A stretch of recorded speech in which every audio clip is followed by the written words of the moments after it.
Hi and Assalamualaikum to Dr. Hamzari. We from Group 6 will present the principle and application of partial differential equation in different kind of equation. Okay, the introduction for partial differential equation. Partial differential equation is an equation which imposes relation between the various partial derivative of multivariable function. In this report, there are three basic types of equation are referred to as wave equation, heat equation, and Laplace equation. These three equations are second order of partial differential equation and linear partial differential equation. The solution of these three equations associated with each type have their own qualitative differences. This assignment, we focus on finding and understanding solution of the three type equation with their principle and application. Assalamualaikum and hi, my name is MARYAM binti ABDULLAH. My matrix number is 206646 and I will present the aims and objective of this project. There are four objectives to be achieved in this report, which is the first one is to show the principle and application of partial differential equation in different kind of equations. The second one is to show the principle and application of partial differential equation in wave equation, and the third one is to show the principle and application of partial differential equation in heat equation. And the last one is to show the principle and application of partial differential equation in Laplace equation.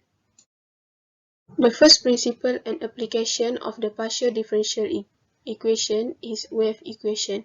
First, let us consider a vertical string with length of L has been tightly stretched between 2 points of S, and point S on the string is in its equilibrium position, which is the location of point at T is equal to 0.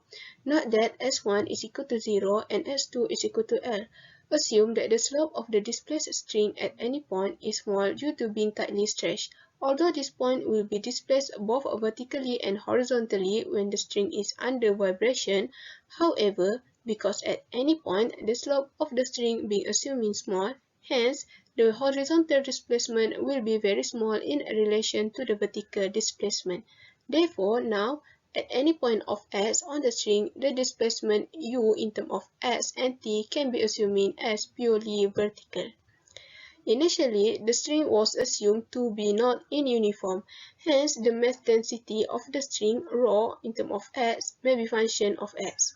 Assume that the string is perfectly flexible, which means that there is no resistance to bending in the string. Thus, the force exerted by the string, which is tension T in terms of S and T at any point of S on the end point, will be tangential to the string itself.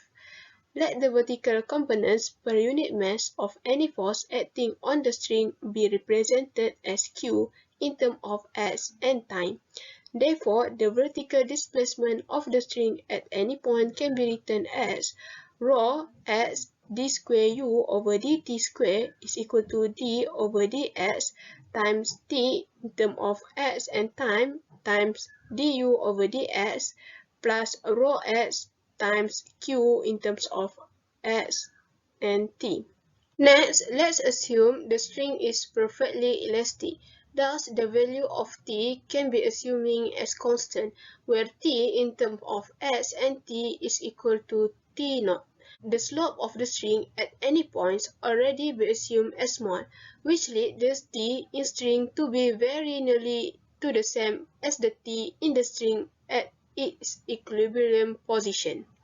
Meanwhile, in most of the cases, the gravity is the only external force that will act upon the string, and if the string is too light, the effects of the gravity on the Q at T will be small, thus equal to 0.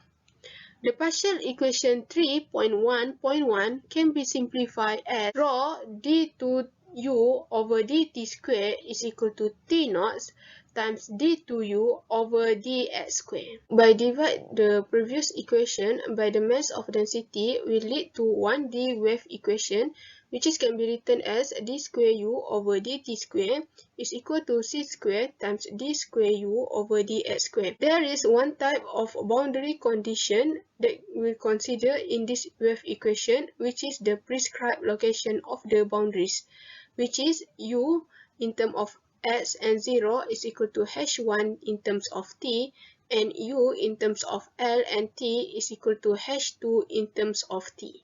For second order time of derivative, two initial conditions can be written as u, which is the initial condition of displacement in terms of s and 0 is equal to fx, and the velocity of the string at any particular time du over dt in terms of s and 0 is equal to gs.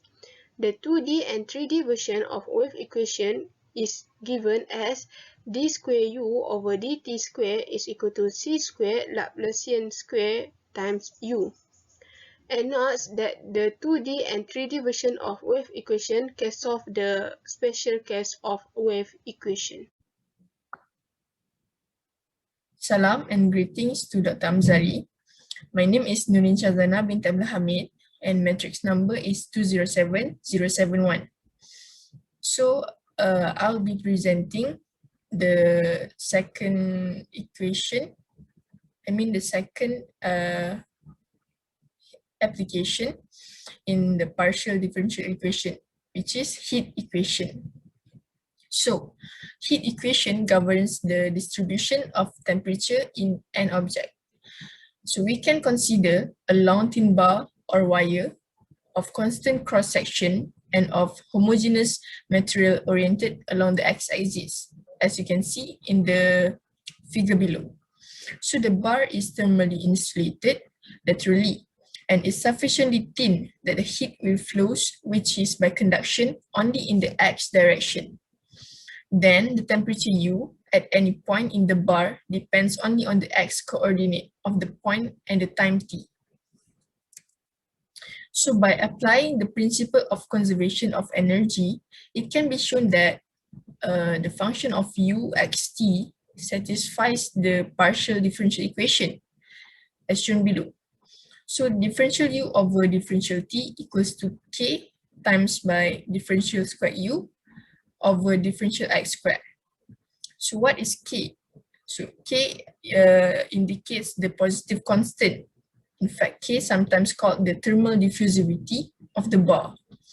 And the formula of k is given by k equals to symbol k over s times by rho. So we can see in the next slide the indicator of the formula k, thermal diffusivity.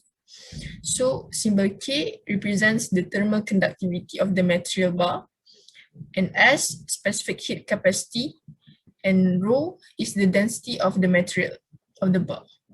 So the partial differential equation stated above is called the one-dimensional heat conduction equation. The fact that the equation is first order in T means that only one initial condition T at T is equal to 0 is needed, together with two boundary conditions which to obtain a unique solution. The usual initial condition specifies the initial temperature distribution in the bar. U x t equals to 0 equals to fx. So there are two-dimensional and three-dimensional forms of the heat conduction equation. So the two-dimensional version of equation is derived as below. Differential u over differential t equals to k times by differential square u over differential x squared plus differential square u over differential y squared. So this two-dimensional differential equation has been derived from the one-dimensional heat equation. So that is the application of partial differential equation in one-dimensional and two-dimensional forms of heat equation. So thank you.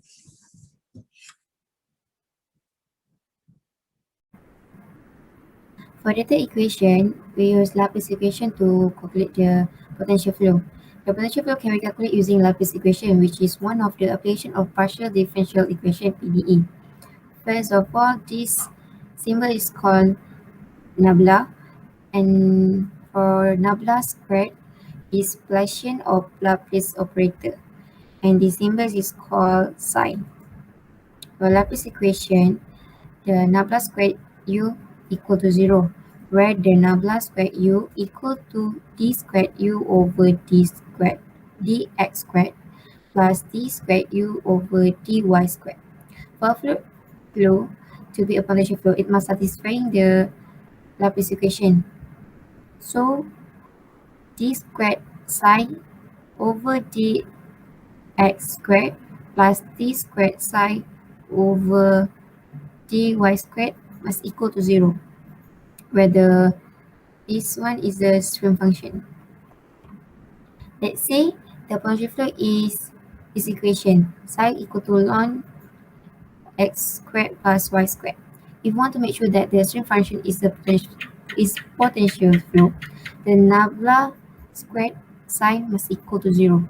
First, we need to find the d psi over dx and d squared psi over dx squared.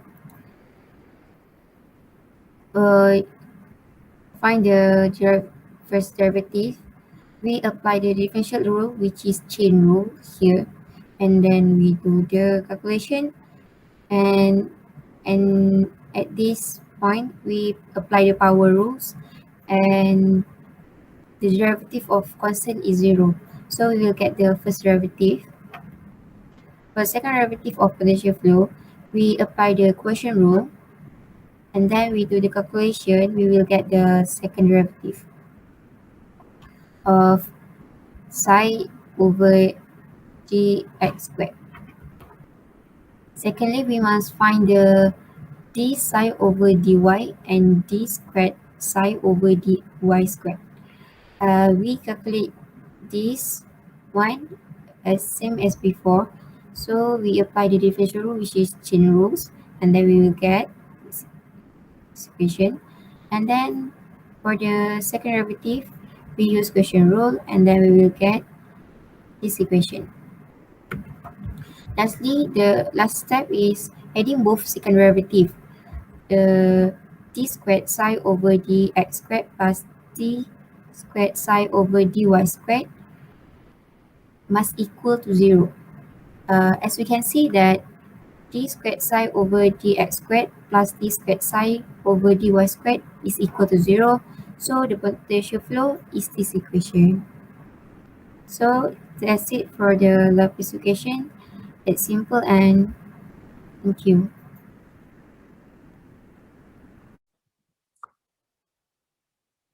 So as the conclusion, we would say that the partial differential equations would give such great contributions and ease to the solution of mathematical problems in this world. So recap back what we have discussed in the previous slide, which is firstly wave equation, and secondly heat, and the third one is Laplace equation. These three equations is some of the most important partial differential equation. So we recap back. The first equation is the wave equation. It shows an important second order linear partial differential equation for the description of the waves. So the heat equation have shown a consequence of Fourier's law of conduction, while Laplace equation is a second order partial differential equation that is named after Pierre-Simon Laplace, who was the first studied its properties.